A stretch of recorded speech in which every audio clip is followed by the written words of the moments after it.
Hi everyone, welcome back. Today we're going to be looking at some of our garden beds, in particular this one where I planted beets. We put them in from seed probably 6 weeks ago. Now it's May 3rd today. We probably put them in a little bit early. Some of the beets didn't germinate, so we're going to go through and reseed some of the gaps, and we're going to pick out some of the seedlings that have popped up from the compost that we spread in there. Okay, as you can see, we do have some beets in here. This is a beet blend from West Coast Seeds, so it has 5 different types of beets in it. I really like this blend. We're going to pull our slug trap out of here, and no slugs under here today. And you can see we've got all kinds of things popping up. These are little tomato seedlings, so we're actually going to just pull these out. These have come out of the compost. There's a dill seed that's come up, and I'm going to leave that guy. What else do we have in here? We've got a little bit of random cilantro and different things. So I'm going to pull out some of these seedlings that we don't want in here and clean this up and fill in some of the gaps with some extra seeds that we have. So we have a nice big harvest of beets. And this will be great. This will actually stagger our planting. So some of the beets that were in here and germinated the first time will be ready first. And then we'll have another crop of beets probably about 3 weeks to 4 weeks later. Tomato, tomato, tomato. Wow, lots of tomato plants in here from our compost. So you can see here these beets in a line. They're about 2 to 4 inches apart, which is about where we want it to be, because they're going to get nice and big and fill up that space. And then there's a gap here where there's no more beets, and then there's a few more on this end. So I'm going to put some here in the middle to fill the space in. Probably I want about 3 more plants there. And so I'm going to pop some seeds in and space them out. When I space them out, I'm actually going to put 2 seeds in where I'd like them to be. 1, 2, 1, 2, 1, 2. So that way, if one of them doesn't germinate, I've got another one there to make sure. And I'll come back once these are sprouting, and I'll thin them out as I need to.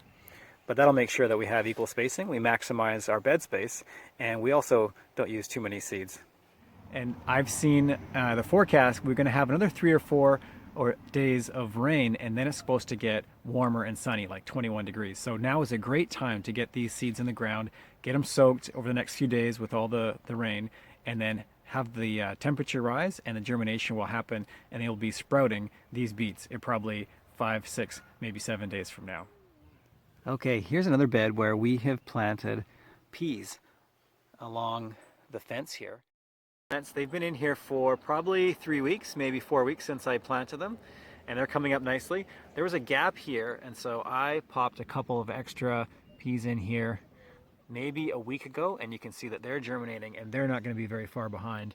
And so we'll make sure that this has a nice even wall of peas that come up across in front of our chickens here.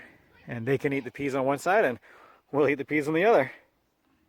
While we're on the topic of reseeding and filling in gaps, let's have a look at our purple kohlrabi. I seeded this pretty densely about a month ago, and you can see that there's lots of seeds that have come up, and it's way too tight, which is okay because I can eat these seedlings. I'm also going to pull some of them out. I'm going to move them into another bed and see if they'll grow for us there.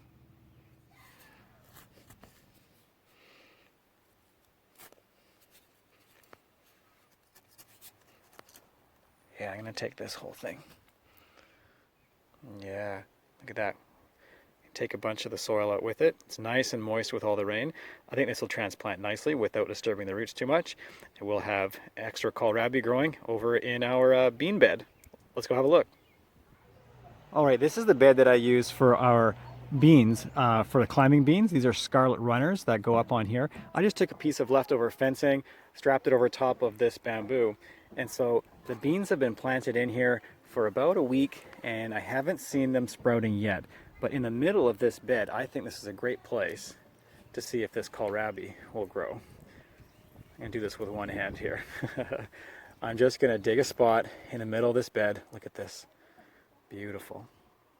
Really nice, rich, lots of compost, lots of moisture. A couple of wormies. All right, see if I can do this with one hand. There we go. I'm going to tuck that in there. Some of these won't make it, but you know what? Some of them will. All right, there's our purple kohlrabi all transplanted into our scarlet runner bean bed. These guys should be ready in about another month or so, and we'll be able to harvest them, and then we'll pull the plants out. That's about good timing for the runner beans to really start to get big and climb this trellis and have some beautiful red flowers for the hummingbirds as well. That's it for today. As you can see, gardening at our place is a bit of an adventure. We come up with ideas as we go and we try new things, and that's part of the fun of it all. We're not afraid to fail. We learn from our mistakes, and so get out there, get your hands dirty, and get into it.